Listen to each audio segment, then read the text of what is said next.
Good morning, everyone, and welcome to this morning's webinar on mental health and well-being during these difficult times during the coronavirus lockdown. This morning, we're joined by Vicki Leslie, Client Relationship Manager at ECIS, and Paul Williams, Health and Safety and Environment Services Manager at ECA. We'll start off with Vicki's presentation first, and then we'll have a brief 10-minute Q&A session, followed then by Paul's presentation and a final Q&A to wrap up. So thank you once again for joining us this morning, and over to you, Vicki, when you're ready. Thank you very much, Omar, and good morning, everybody. It's Friday, so that's always a nice positive thing. And we are here this morning to talk about our health and specifically our mental health. This does pose an interesting question, though, because what is health? And I mean, how do you define it? If you're sitting there right now, you might be thinking, oh, yeah, actually, how would you define health yourself?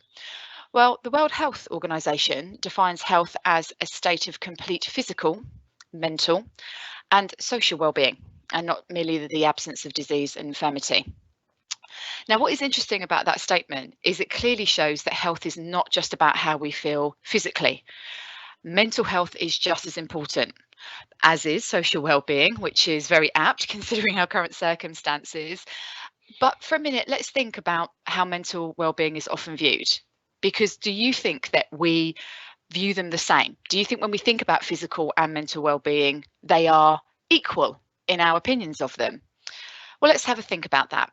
If I asked everyone today on the call, how you're all feeling, is everyone okay?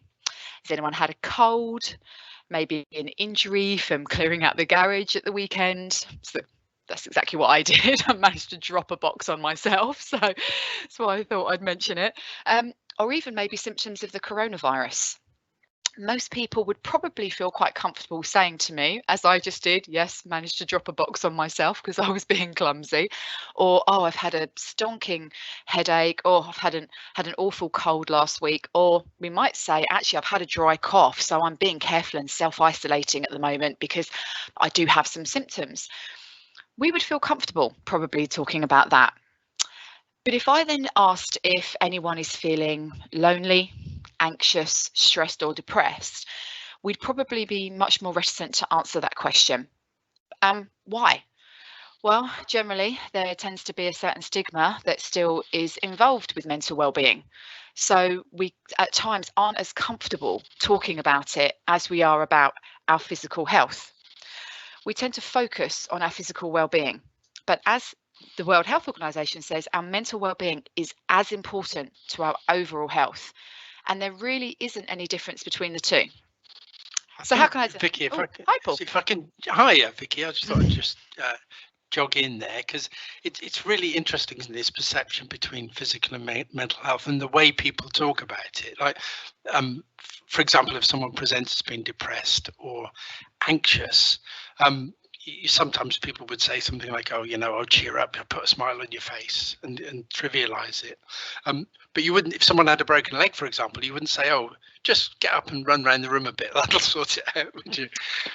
No, you wouldn't. And it's a really good point. And there is a fantastic video that was actually done over in America, where you had a young girl in her late 20s who was bald and at times would be like putting on a scarf, and her boyfriend's there going, oh, for God's sake, can you just stop talking about it? It's, you keep going on about it now. And then she's sitting having a coffee with one of her friends, and the friend says to her, look, I really think you need to get over this. It's happened, just let it go. You need to stop dwelling. And then another point, she's in the front room with her mum, and her mum is sort of saying, look, how long is this going to go on for? And the strapline comes up to say, you wouldn't talk to somebody with cancer like this, so don't do it with someone with mental well-being. Yeah, it's a really good point. Yeah, and I think that, and this is the thing, we need to recognise the correlation between our physical and mental health. So physically, in some ways, we are all different. Some of us are tall, some of us have blonde hair, some of us have no hair, some of us have freckles, some of us wear glasses. And then there are areas where we're all completely unique. So for example, no two sets of fingerprints are the same, and our DNA is completely individual to us. In the same way, with our mental well-being, we're all the same and we're all different as well. So we're different in the ways that we might laugh at different things, cry at different things, get stressed at different things. And in the same way that physically we all have heart, lungs, liver, in the same way mentally, again, we all have thoughts, fears and dreams. So you can see that there is a real correlation between our physical and mental well-being. The problem is, because we can't see mental well-being, we worry that ours may not be normal. And I'm saying that with the little speech marks. Now, there is a fantastic video from Bupa, which I think really demonstrates in terms of the fact we are all normal. Now, due to some slight technical elements, I wasn't able to play the video, but there is a fantastic way that it talks about it. And it says, be honest. There are times when you don't feel normal, but what is normal? Is it the feeling that you can't get up for work, feeling off colour, not feeling anything? Is it normal to be anxious about a deadline, or to be anxious all the time? Is it worrying about whether you like your body, the way you look, or nobody? Is it normal to cry for no reason, or not to cry when you should? But in truth, there are 7 billion versions of normal on this planet. So whatever is on your mind is normal. And that's the thing. There are 7 billion versions of normal. So we're all different, we're all unique in the same way. Next. So when we look at it, the most common cause of mental well-being issues tend to be stress, anxiety and depression. Now, it's actually Stress Awareness Month in April. So today's session is going to focus on stress. Now, when I've done presentations before and talked about stress, I have said to groups of people, okay, put your hands up if you have never been stressed. And you will not be surprised to know that nobody puts their hands up, because we all have stress. All of us deal with it. And stress actually comes in many different forms. So we have things like physical stress. Now, that might be things such as late nights, illness, or a poor diet. And these affect us physically. So, for example, when I'm very stressed, I tend to have musculoskeletal problems. I hold it all in my neck and shoulders. So I start having issues physically in that respect. So physical stress affects us when we're feeling pent up. We then have things like environmental stress. Now, that's obviously very poignant at the moment with most people working from home right now. Now, for many of us, home working is a new experience, and there are some benefits and there are also challenges. Now, some of the benefits is we may have more time at the moment, and time's probably quite a big gift, because we always feel like we never have enough of it. But right now we do have time. We have time to maybe get a little bit more sleep. We have time to spend with our families. We've got time to clear out the garage. As you can tell, I've been wanting to do this for a while, and it's actually an opportunity that I've now had to do it. So things that maybe we don't usually get around to doing, we've now been able to do. But the challenges that come with it can be quite detrimental. So people that live alone may not have seen anyone for days at a time, whereas those of us that do have family and do live with people, that also comes with challenges. We may find it difficult with having a lack of privacy and having no alone time. That can be suffocating. So our environment can really feed in to our stress levels. Emotional. So these can be things such as relationship problems and things like peer pressure. Now, social media can play a big part in this. At the moment, we're getting probably quite a lot of our input from things like Facebook and Instagram. Now, the problem with that is that those kind of lives that you're seeing are not real. People do not put bad things on their social media. It generally tends to be, hey, look at my house, or look at the car, or look at me with my family having an amazing time. And if you're someone that is feeling isolated, or maybe isn't having a good experience, then that can also lead you to feel that your life is not operating the same way as other people's. Again, it calls into question that feeling of being normal and wanting to know that your life is there and worth something. We then have acute life events. So these can be things like bereavement, which again at the moment can obviously be a big thing, because there may be people that have lost people and are wanting to deal with that and have help dealing with that. But also things like having an accident or things like childbirth, which are acute life events that can affect us in the way that we deal with stress. And then we have things like chronic stress. So that might be issues such as financial debts, use of drugs and alcohol, which often people may use to try and help their stress levels and help them relax, but actually they can have exactly the opposite effect. Next. So we all have stress in our lives. And as I said earlier in the presentation, we all deal with it differently. Now, I know, for example, I travel quite a bit with my job, or I did up until recently. And as someone who travels all over the country, the wonderful motorways do mean that at times we get stuck in traffic, and that can be very stressful. So I might be the kind of person that when I get stuck, I do get stressed. I'm thinking, oh my goodness, I'm late for my meeting. Will they think I'm unprofessional? It doesn't look good if I'm late. How late am I going to be? And my stress levels could start going up. Alternatively, I could be the sort of person that thinks I left in plenty of time. There's been an accident. I can't help the traffic on the motorway. I'll get there when I'll get there, and I'm sure that they will understand. So you can see that we deal with stress differently in our lives. So recognizing our own triggers for stress can be a really important thing.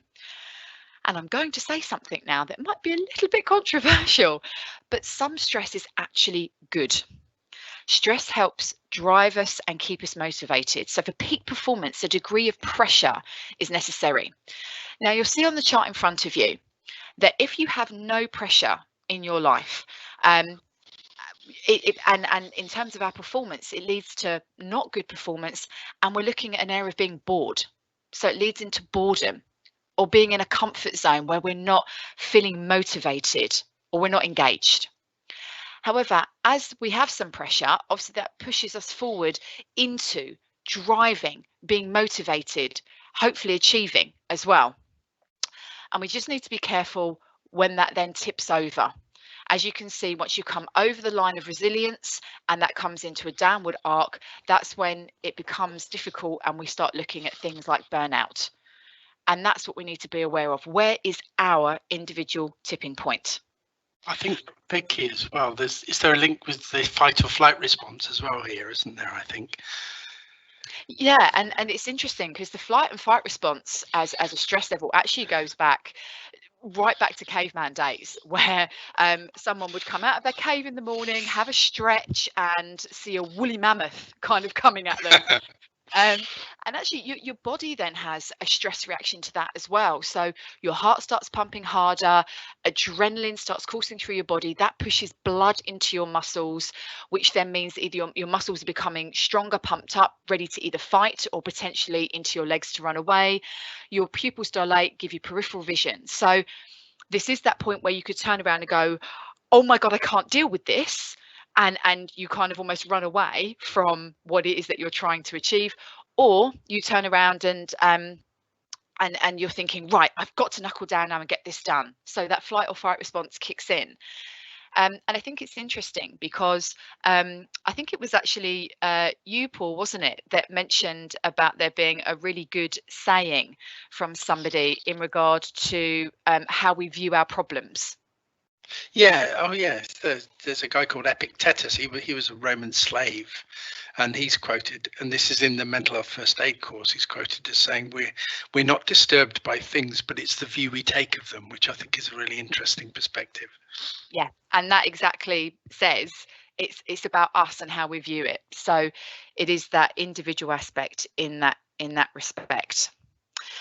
So having a look at maybe recognizing when we're starting to go from feeling stretched into strain and burnout, then what do we do about stress? How do we manage it?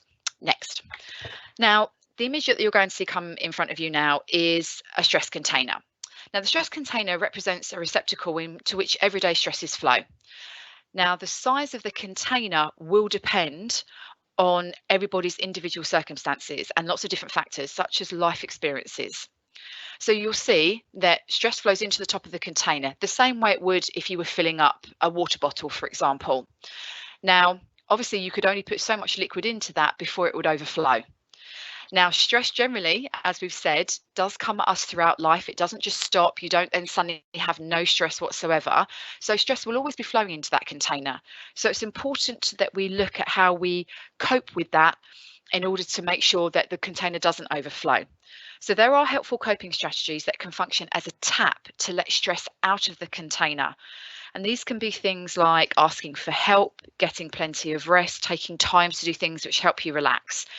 And the next slide, we will talk about what we can do to help our stress levels. And if we do that, then stress can flow out of the tap. So even though it continues to come into the container never overflows. However, if we've got unhelpful coping methods, and they could be things like working late or really long hours, drinking alcohol, which we may think will help us relax, but actually could do the opposite, that could block the tap. And if the tap becomes blocked, then obviously the container can overflow, which is where we develop problems such as emotional snapping.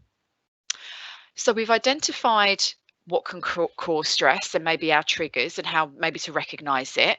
We can then see about how stress works in our stress container. So then what can we do? How can we deal with it? Next. So the first thing to think about is physical activity. Now, please don't all go, oh God, no, when I say that. I'm not expecting people to suddenly start going out and training for marathons or 10-mile runs. It's not about that. But stressful situations increase the level of stress hormones such as adrenaline and cortisol. And physical exercise can be used to metabolize excessive stress hormones. Now, like I said, that doesn't have to be long runs or anything. In fact, walking can be one of the best forms of exercise. Okay, getting out, walking just around your local area, you know, a little bit quicker, so you do get your heart rate up slightly, is great, but obviously it's low impact on your body, so on your joints and things, but fresh air, and it can really help get your mind away from things. So that can actually be one of the best things, and of course anybody can do that. Anybody can kind of get out, have a walk, have some time. There are also lots of aspects now that have really been made available because of the situation we're in. So YouTube has got lots of great videos for things like core workouts, training, aerobic and yoga. I have several good recommendations. So if anyone would like me to send them on any of the exercise workouts that I personally do, I like dance workouts as well. So, but anything like that, I'm happy to pop over if anyone would like any recommendations of one that they can utilize. But physical activity, important. Now, the second point is one that we probably are more like, oh yes, sleep. I love my sleep. And as I've said, probably one of the benefits at the moment is because we're not having now to commute to and from work, because we're home a lot more, it's probably enabling a few of us to get a bit more sleep than we're used to. So maybe we're actually able to get closer to the 7.5 to 8.5 hours that we actually need. Now, the thing about this is it's not just the quantity of sleep, it's quality as well. So in order to make sure that you're having good sleep, advice is to stop doing anything mentally demanding several hours before going to bed, so you give your brain a chance to calm down. Taking a warm bath, I appreciate that again, the boys and us may think, well, hang on, but actually a warm bath can be a very good way of distressing, especially if you have things like Epsom salts that you can put in to really help your muscles relax. Reading a calming book, really giving your body a chance to feel tired, your eyes a chance to tire out, and helping you to forget about things that worry you. So the main thing is about making sure your body starts creating melatonin, which is the sleep agent. So it's the sleep drug that actually helps you fall asleep. And it's important that you give yourself a chance to do that. So that means not doing things like looking at your phone, watching television, screens, those kind of things. Try not to do those before you're going to sleep. Now, unfortunately, caffeine, nicotine, and stimulants such as alcohol, not great. I appreciate that many of you might be looking kind of going, those are things I need right now. I have to have them. But caffeine and nicotine are stimulants, and they actually increase the level of stress in the body rather than reduce it. And alcohol can increase feelings of anxiety. So I appreciate we all might need that cup of coffee in the morning and throughout the day. Trust me, I need my cup of tea when I get up. But then throughout the rest of the day, do try swapping it for maybe water, squash or herbal teas. Keeping hydrated is also very important in your body coping with stress. It's all these little things that can have an impact. And if you just do it for one day, if you just don't have caffeine and alcohol and things for a day and then go, well, I don't feel any different, you do have to give it time, but it will be working, trust me. Now, the other thing is about managing your time. We can obviously feel stressed if we feel like we've got a lot to do. So making a list and putting things in order of priority can help manage your time and then make you feel like you're getting things done in the correct way as and when they need to be done. Relaxation techniques can also be a really useful way of distressing. So it sounds really basic, but breathing can be a very good way to start to relax. And it's so simple. You can do this anywhere. Just slowly breathe in through your nose, really draw the air down into your stomach and then breathe out through your mouth. And if you repeat that 10 times, that in itself, you can really start feeling your body just start to relax down.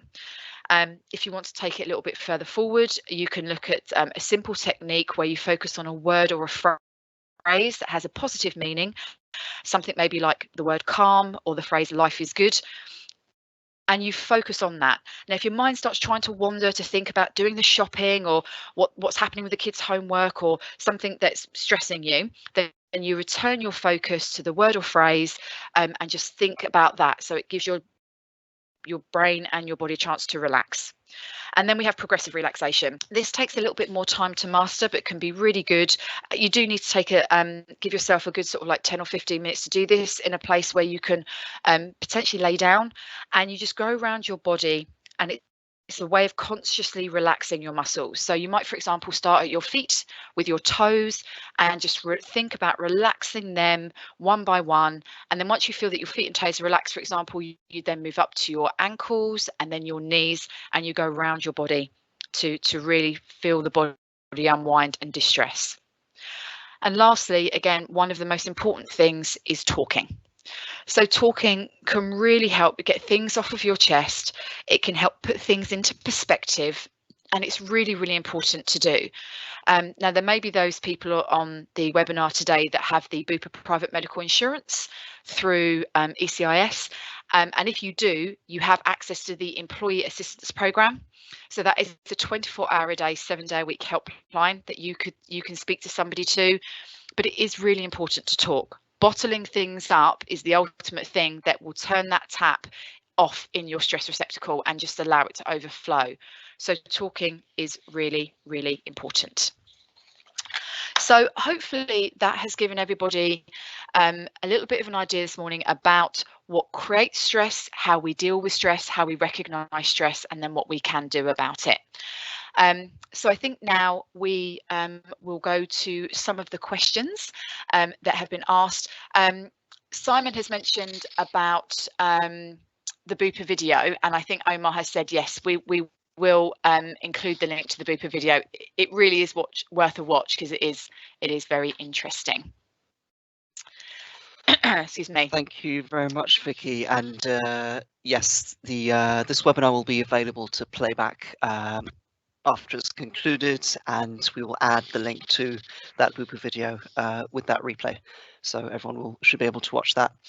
Thank you ever so much, Vicki, for great presentation, some great tips there about managing our mental health during these strange times. We've had a few more questions in the Q&A. We've had one from Phil Layden at Chevron Alarms. And Phil says, good morning, Vicki. Would you say that having a proper routine right now is a positive thing? I know that a lot of perhaps younger members might be spending a lot of time watching TV or playing computer games late into the night right now, and then laying in the next day.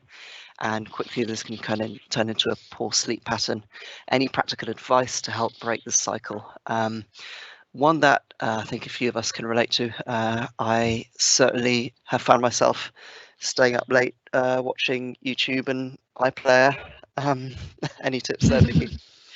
Yeah, I mean, this is definitely, to be fair, these are things we can get into the habit of come the weekend, isn't it? And then suddenly when your alarm goes off Monday morning, you're thinking, oh God. So yes, Phil, I think a routine is important. Um, and I think in order to do that, we need to set a few certain things. So the first thing I would say is actually waking up around a similar time to what you normally would do is important. Now, it could be that you previously had to get up at 7:30 in the morning. So now I would say, okay, we do have that bit of extra time, so maybe set your alarm for 8 o'clock. But it is important, I think, to still set an alarm in the morning to make sure that people get up. It's important to do things like, and I know this may sound ridiculous, but things like clean your teeth, have a shower and get dressed. It's very, very simple. And I've been a home worker for a very long time, actually. So, but I've always made sure that I'm up at the sort of same time roughly most days, and and I'm at my desk at the same time. And yes, look, of course, there's the occasional day you may well stay in your PJs, but generally it is very important to make sure that you have that routine. In the same way that you set an alarm to get up, what I would recommend is also setting an alarm that tells you to go to bed. So there are apps that you can get on smartphones that actually do this, or at the very least, just set yourself a reminder. Set an alarm to go off. So 10:30 in the evening, your alarm goes off and basically says to you, go to bed. So you then go into your nighttime routine again, cleaning your teeth, getting yourself relaxed, reading before you then go into bed, but that way you're falling asleep at roughly the same time as well. I think, yeah, they're really good points. One I'd add to that is about setting up your workspace as well, because if you keep it separate from your sleeping area or your social area, it gives that sense of psychological separation. And I was speaking to somebody who says they get dressed in their suit, go upstairs to work in their bedroom, and that's what for them is that psychological barrier as well, to separate work and non-work. Yeah, absolutely. We've had a question in from Ian Caswell, I think one that many of us will relate to. He says, I find you have to be careful how you approach colleagues who are suffering from stress so that you do not add to their stress. How do you recommend we approach people in this situation? Well, perhaps I could just say something a bit about that. As mental health first aiders, you're trained to apply what they call the algae model, and the first part of that is about approaching and listening non-judgmentally. So just giving the person the opportunity and the space to talk about what's going on for them, and not judging. And then once you've got an understanding of what's happening, being able to signpost them. If you have mental health first aiders or other resources, you can use them. I don't know if there's anything you want to add to that, Vicki. Yeah, I mean, I think it's definitely one of the challenges, and I Paul's session after this coming up now, I think will be really interesting, because it obviously is looking at how as a manager to deal with somebody if they are dealing with stressful situations. And I think exactly what Paul said, it's just very important to feel not judged, because this comes back to exactly what we said right at the beginning of the presentation. So it really is just about, very simply, how are you doing? You okay? And just letting the person know that if they need you or they want to talk, that you're there. So because to be fair, people, like we said, talking is so important, and if people just feel that someone's open to them talking to them, then they'll feel comfortable to do it, and then they come to you in their time. So yeah, and I'm sure Paul is probably going to give a lot of very, very useful advice now in his session. Certainly going to be talking a little bit about that and other things. Yes, and now we will move over to Paul's presentation. Again, this presentation will be followed by a short Q&A at the end, so if you have any more questions, as before, please post them in the Q&A box, should be on the right hand side of your screen, and we'll do our best to answer as many as we can at the end. And over to you, Paul. Thanks, Omar, and thank you, Vicki. That was really an interesting presentation, and some of the points that you'll be making, I'll be pulling into my presentation. I do feel free to chip in as I go. So I'm going to be, as Vicki said, I thought about this in terms of a business owner or manager rather than an employee, but I think what I've got to say would be useful for anyone anyway. So Omar, can you go to the first slide, please? Thank you. So what I'm going to look at is about you, the team, working remotely. I think more broadly, actually, it's about working differently, because not everybody is working remotely. Some of you will still be at work and working in a different way. And lastly, some resources that I found that hopefully will be really helpful for you. So as I mentioned, I'm a mental health first aid instructor for ECA. So I deliver the 2-day mental health first aid course. And we get quite a lot of business owners on that course, and MDs and managers. And I often have conversations with them about how they feel about, they're shouldering the burden of the organization, or feel that everything is down to them. And I think it's particularly, and that's just day to day, that's let alone in this state we're in at the moment, with all these other pressures, or, business pressures and other pressures that we have to worry about.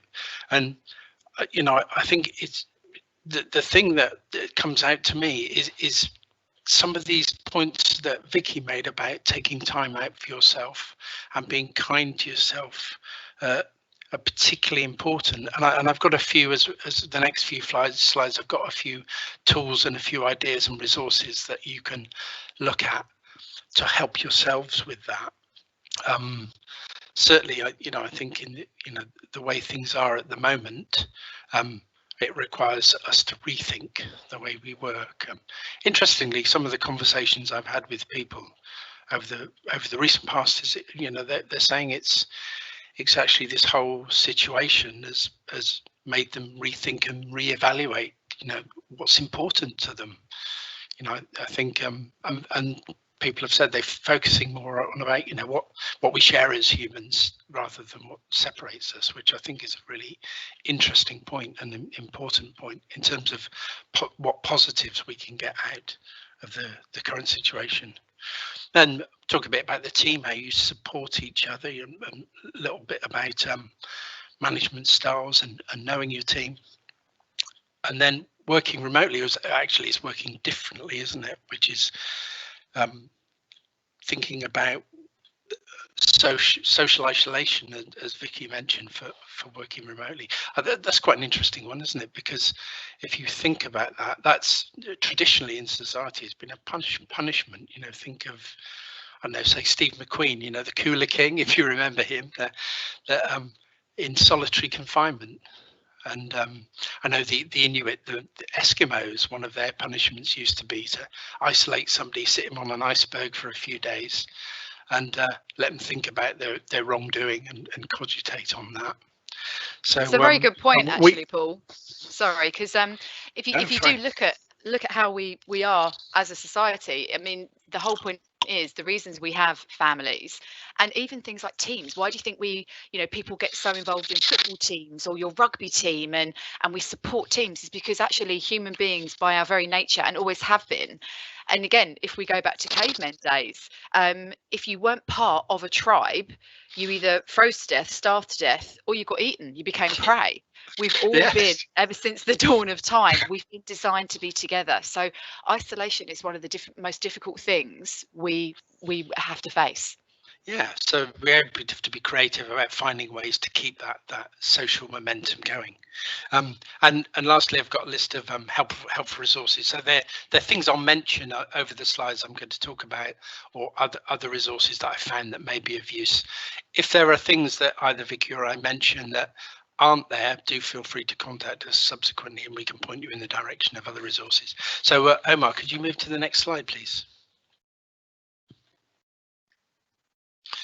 So we need to maintain our own mental health and well-being, and particularly if you're a business owner and a boss, it's important to give yourself time and space, and some of the things that Vicki were talking about, exercise and separating your work from your leisure, and thinking about that stress container. And I've got a couple of ideas for how you might look at that in a bit more detail. Somebody once said to me, it's are you a human being or a human doing, which I thought was really a good way of putting it. So focusing on what you can control. If you see the 3 circles there, that's a model that's been around for quite a long time, called spheres or circles of influence. A guy called Stephen R. Covey came up with this idea in his book 7 Habits for Highly Effective People. It's a really interesting book, and the way he came about it was to interview lots of very successful people and try and distill the things that they all do, what's common amongst what they do, and put that into his book. And one of that was about dealing with the things you control. So the way you can use this model is you can sit down, draw 3 circles, and in the middle circle you write things that you have control over. In the intermediate circle, what you can influence but you haven't necessarily got direct control, and then what is outside of your control. So good example is the one Vicki used about driving. You know, I used to commute a long time ago from Bedford to Northampton, and I found myself being in traffic and getting really angry about not being able to get where I needed to be on time. And I came across this model and I used it and sat down and worked out, well, what is it about a car journey that I can control and what I can't control? So I can control the route I take, the time I leave work, and that sort of leave to go to work or come from work. But in terms of Paul, sorry to interrupt for 2 seconds. There's that great saying, isn't there? I think it's, please grant me the serenity to not worry about the things I can't control, the courage to manage the things I can, and the wisdom to know the difference between the two. That's it. Yeah, it's exactly the point, isn't it? This idea of, actually I realized that through doing this model, actually getting angry wasn't helping anyone. All it was doing was raising my blood pressure, and it was a negative behavior, negative thinking that I was into that helped me decide, I'll put some nice music on and use the time creatively, because I have no control over the accident or the traffic jam ahead, but I can influence and I can control in other ways. So I think the thing there is, as you said, Vicki, in your quote, is what you do have control is the way you respond and the way you deal with a situation. And that you can use that model for anything, writing down what you can control and influence, and then just focusing on the things you can do, using your time wisely. So that's something to ask yourselves, where do you spend your time? Which circle do you spend your time in? There's another really good resource called WAP, which is the Wellness Action Plan. This is a Mind tool, Mind, the mental health charity. It's free to download from their website, and I've got a link for it as well. And that's a process you can go through for yourself or for members of the team as well. And it sets out helpful definitions about mental health, what common mental health problems are and less common. So it would help, back to Ian's point about how you might approach somebody who is having a mental health issue. And then there are a set of questions that you can ask yourself to help you decide what is it, what are your triggers, as Vicki was talking about, and what do you do about them? How do you deal with them? How do you notice when you're becoming stressed and or becoming anxious? For me, I know I put weight on, so if I'm stressed I start to eat more. Interestingly, if you spell stressed backwards, it spells desserts as well, which I think is an interesting curiosity. So I'd recommend that to you and having a go at that. There are also in the Wellness Action Plan Mind document, there are some really useful case studies as well. Staying positive, obviously really important to stay in a positive mind frame, and there are some good resources for that. The Mental Health First Aid England, which is the organisation that runs the 2-day mental health first aid courses, they have a resource called My Whole Self, which talks about some of the things we mentioned in the Q&A last time around how you maintain a sense of staying positive. Being a good leader and manager, I think particularly around non-judgmental listening is important, and I've got a little bit more as well about that on the next slide in terms of management styles and the way you work. And lastly, coaching and mentoring. I think this is a really interesting one. That coaching is generally short-term, specific, goal-orientated, and mentoring is longer-term. And for when I've been doing the mental health first aid course and speaking to business owners, the one or two that have talked about having a mentor and getting mentoring said it really helps them to feel like they're not alone in terms of having to deal with the sorts of problems they're dealing with. Other people have been there before, so sometimes it's quite good even just to share and mull things over. I think to an extent as well, the branch and the regional meetings I've been to for ECA, they have an air of coaching and mentoring sometimes around that. And there's someone I know in the ECA who's had coaching and talks really positively about how effective it is. So it's something I'd certainly commend to you. There's also a video. I've got a link to a video at the end as well. It's an Australian video as a business entrepreneur who runs a small business who's talking about how that helped her. Omar, can you move to the next slide, please? Thank you. So some of the key things I talk about here are, communication, making sure that you're clear and you're honest, deciding what your business priority is in the short term, with the things that are going on, and as I said, being kind just to yourself and people around you. Regular check-ins and contacts. There's talk as well, a lot of people talking about having video as well as microphone contact, because it feels like you're a bit more connected to somebody when you contact them in this way.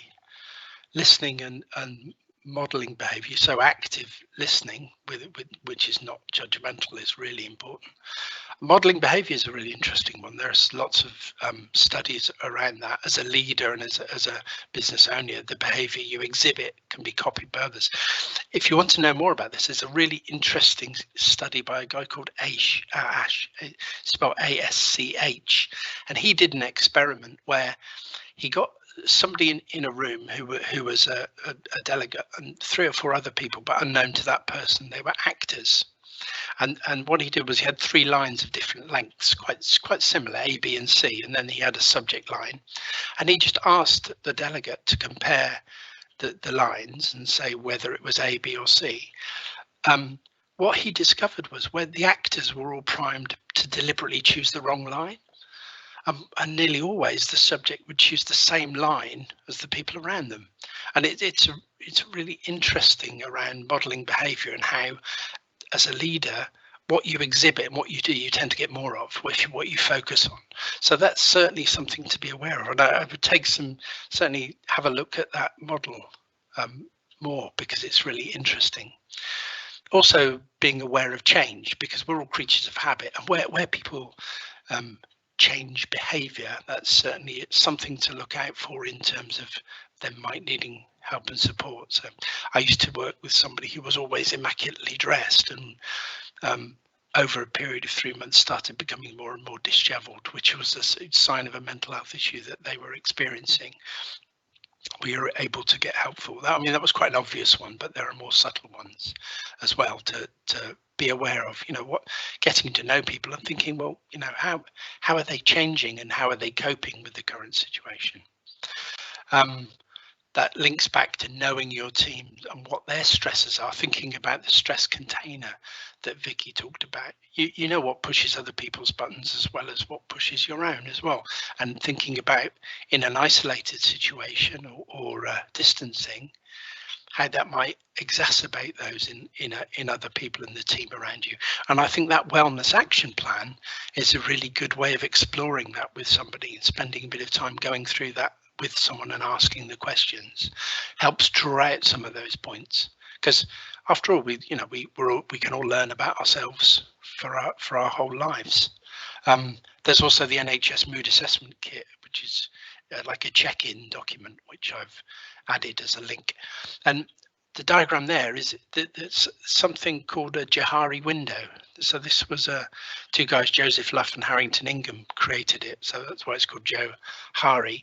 And it's a tool you can use with a team to explore what you know about each other, really. So that you can look at this on the internet. There are a list of words that describe people, and you apply those to various members of the team. You can do it for yourself, but it works better as a team. So in the open area, it's things that you know about yourself and that are freely known. The blind area, or the blind spot, is really things that might be known to others but not to you. And the hidden areas, it's of course things that you don't want to know about, you avoid telling, or some people call it that the facade, if you like. Very often though, that people are very perceptive and they see a lot of what's going on. So it's really a way of a team sharing more about each other and what's going on. And then the unknown area, or the unknown self, as well, is talked about in this model. So that's quite a useful one as well. And thinking as well about furloughed staff and this situation we're in as well, it's important they're included and considered part of the team, because they'll have particular worries about the future. So I think there are some interesting and useful things you can do about providing clarity of what's happening as far as you know that, being aware of particular individuals. If you have managers working for you, giving them the skills and resources so they can have those conversations. Having informal check-ins and Zoom sessions, for example, to help them. This is one of our member organisations has helped some of the furloughed staff to encourage them to do volunteering, so they're using their time creatively in the short term, for example. Yeah, another activity, something we're doing at ECA, is virtual coffee mornings, where everyone gets together for 10 minutes at a particular time and shares things. Other organisations are sharing pet photos and things like that. It's a way of keeping that social interaction, as Vicki was saying, is so important within organisations. Could you turn to the next slide, please, Omar?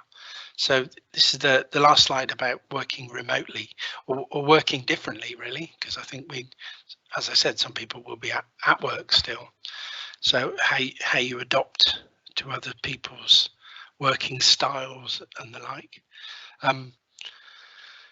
There's some interesting information and models around management behaviour. So it's quite interesting to look at the way you manage and think about that as well, and that's linked back to the Johari window. And typically the styles are selling and telling, as it says there, or collaborative or delegating manager. So the selling is very directive form of management, when somebody is perhaps traditional army a long time ago, when they just gave orders. Is a very direct management style, maybe necessary in sometimes. Selling, where you're trying to get people to buy into a particular idea. Collaborating it's usually low on direction. You might ask for suggestions and the like, but at the end of the day, you have the final say on the way things are going.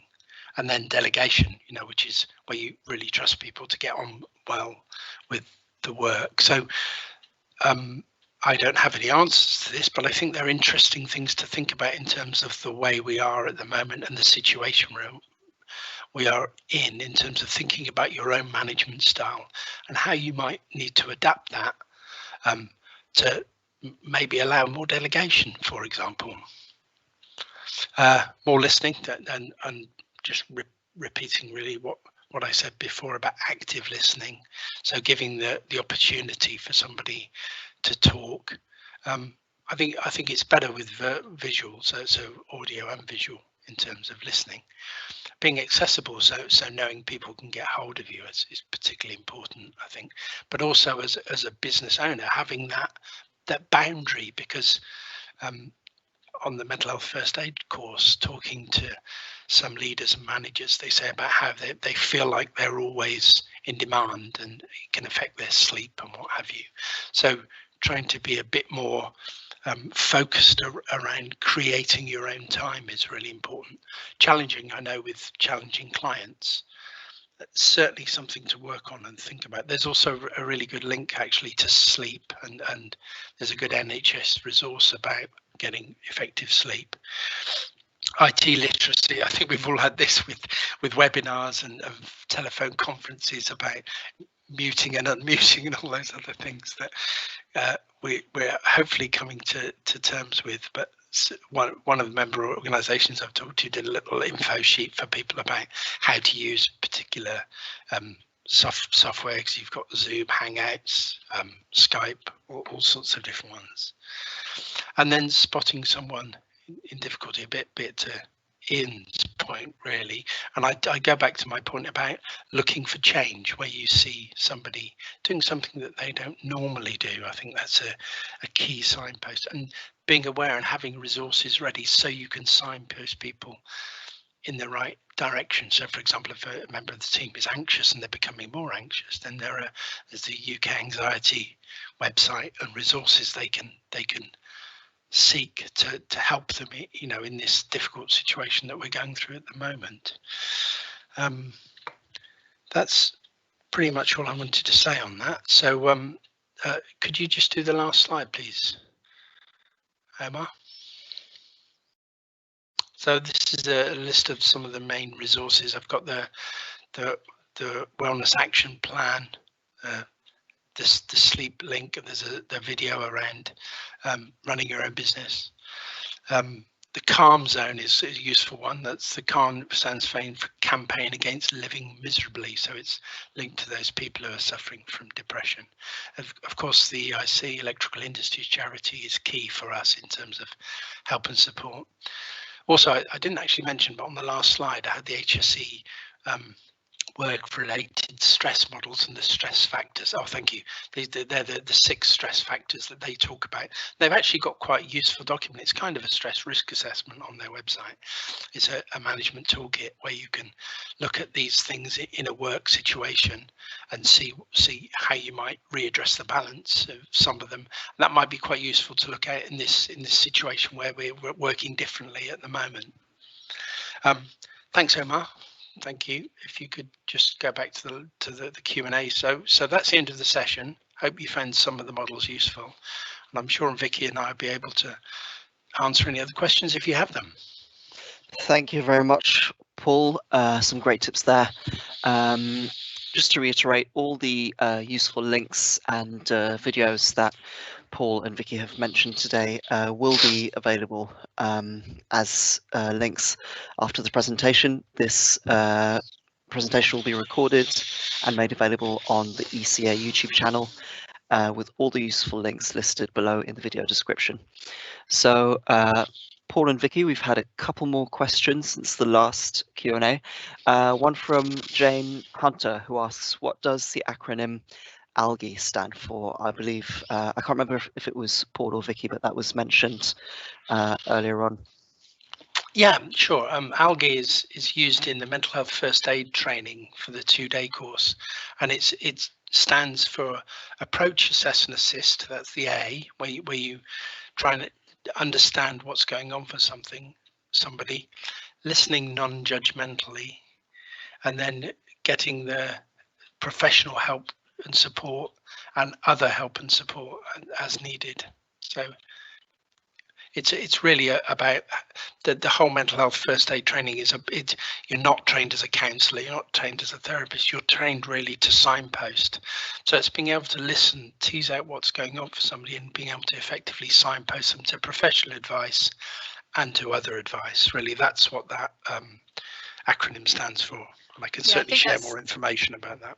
That's a really important point, because when I've done sort of training and awareness as well, is, you know, especially for those people that are managers, it's not about people becoming counsellors. That's obviously not what you want at all, because the same way that if someone broke their leg, you would not try and put it in a cast and set it.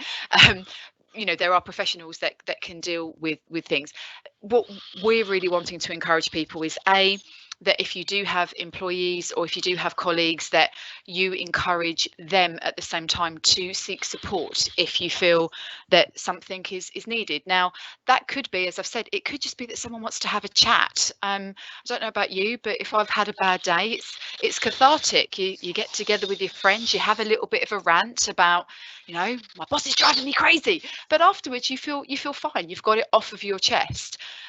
But then, of course, you know, from there, other people might, like we said, maybe suffer a little bit more with anxiety or be feeling down, that could lead into depression. So it's about being there and being able to be accessible to talk to, but then when required, obviously being able to signpost to where people can get proper help. Yeah, and I think also that's a really good point. I think developing your own network as well. I have a network of people I know I can talk to and download to, and that's the same whether you're a business owner, a manager, or an employee. It's useful to have that avenue to let off steam, if you like. Yeah.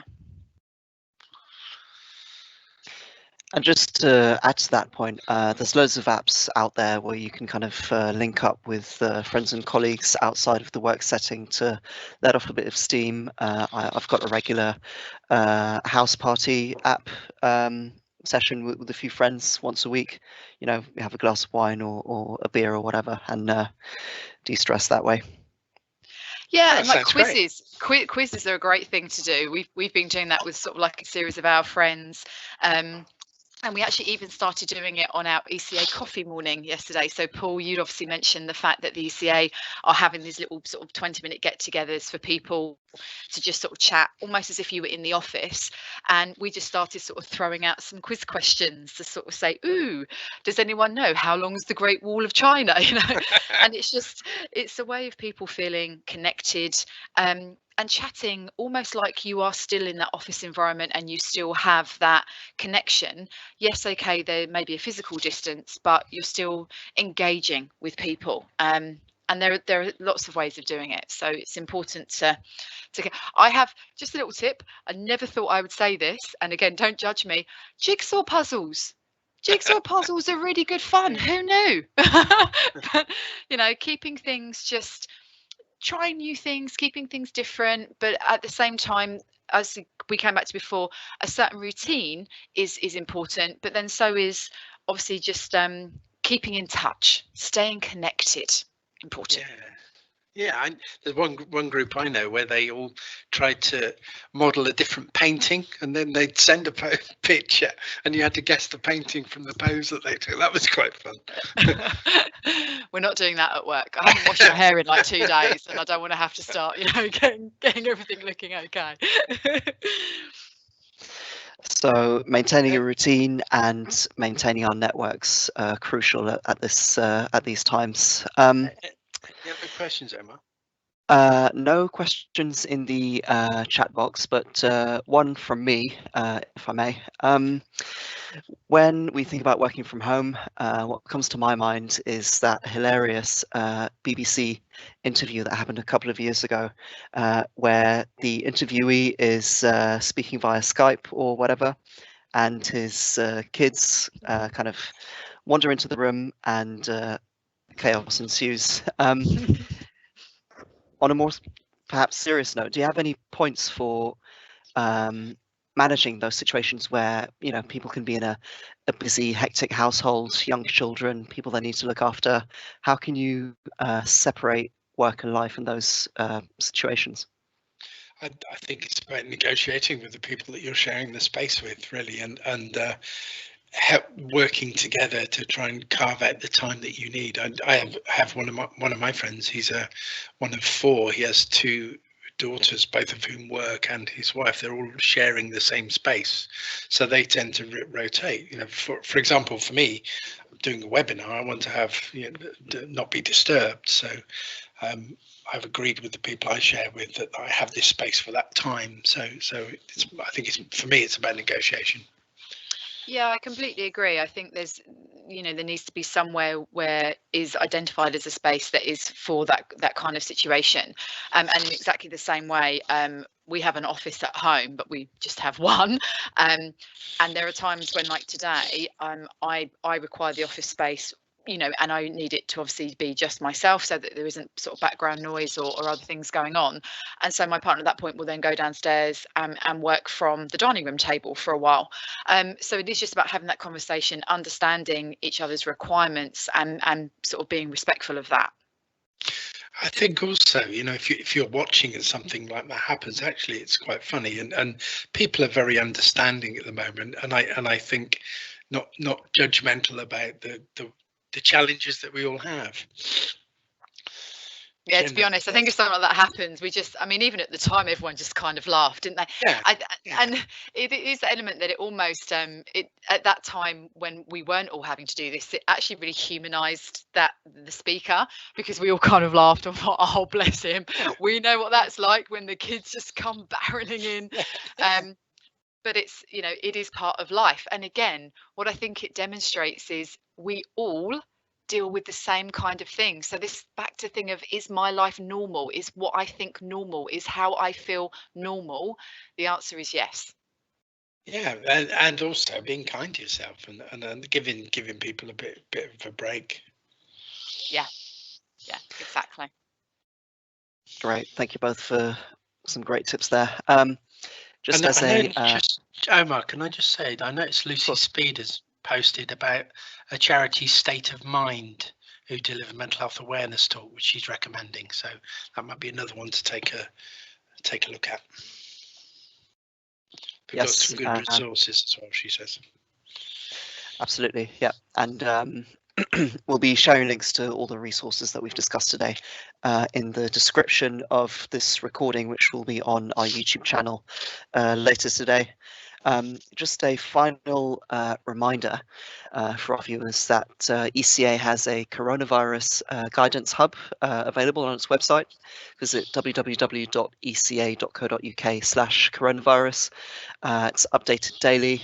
We also have recordings of our previous webinars in the ECA coronavirus webinar series, covering all sorts of topics from legal and commercial, employment law, keeping track of the almost daily changes to advice around furlough and employment. So do give that website a visit and stay up to date. And thank you again for joining us today. Thank you to Vicki and Paul for your presentations, and see you on the next webinar. Thanks, Omar. Thanks, Vicki. Thank you. Thanks, Stay everyone. safe, everybody.